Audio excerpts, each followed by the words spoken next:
تحریک انصاف کی کال پر گھنٹہ گھر چوک میں احتجاج کیا جا رہا ہے۔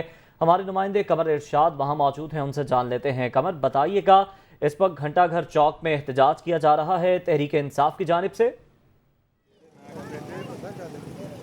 ہاں جی بالکل، پنجاب اسمبلی میں ووٹنگ کے بعد پی ٹی آئی کی کال پر، P T I chairman Imran Khan کی کال پر گھنٹہ گھر چوک میں پورے پاکستان کی طرح فیصل آباد میں بھی احتجاج کیا جا رہا ہے۔ میں اس وقت موجود ہوں گھنٹہ گھر چوک میں، جہاں پر پی ٹی آئی کارکنان جو ہیں وہ بڑی تعداد میں یہاں پر احتجاج کے لیے یہاں پر آئے، اپنے ایک قائد کی کال پر یہاں پر احتجاج کے لیے آئے۔ یہاں پر نون لیگ کے خلاف، ڈپٹی اسپیکر دوست مزاری کے خلاف، آصف علی زرداری کے خلاف اور چودھری شجاعت علی کے خلاف جو ہے یہاں پر نعرے بازی بھی کی جا رہی ہے، اور ان کا یہی کہنا ہے کہ وہ اپنے قائد پی ٹی آئی کے رہنما جو ہیں وہ عمران خان کے ساتھ ہیں اور ان کے ویژن کے ساتھ ہیں۔ ہمارے ساتھ کچھ یہاں پر مظاہرین موجود ہیں، ان سے بات کرتے ہیں ان کا اس حوالے سے کیا کہنا ہے۔ اچھا، آپ مجھے بتائیے گا کہ آج کے فیصلے پہ آپ کیا کہیں گے؟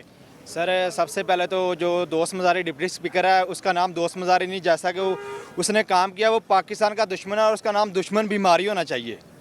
صحیح ہے، اس نے جو آج کام کیا ہے یعنی کہ منتخب وزیر اعلیٰ کو منتخب وزیر اعلیٰ کے ساتھ انہوں نے فلاپ کر دیا ہے۔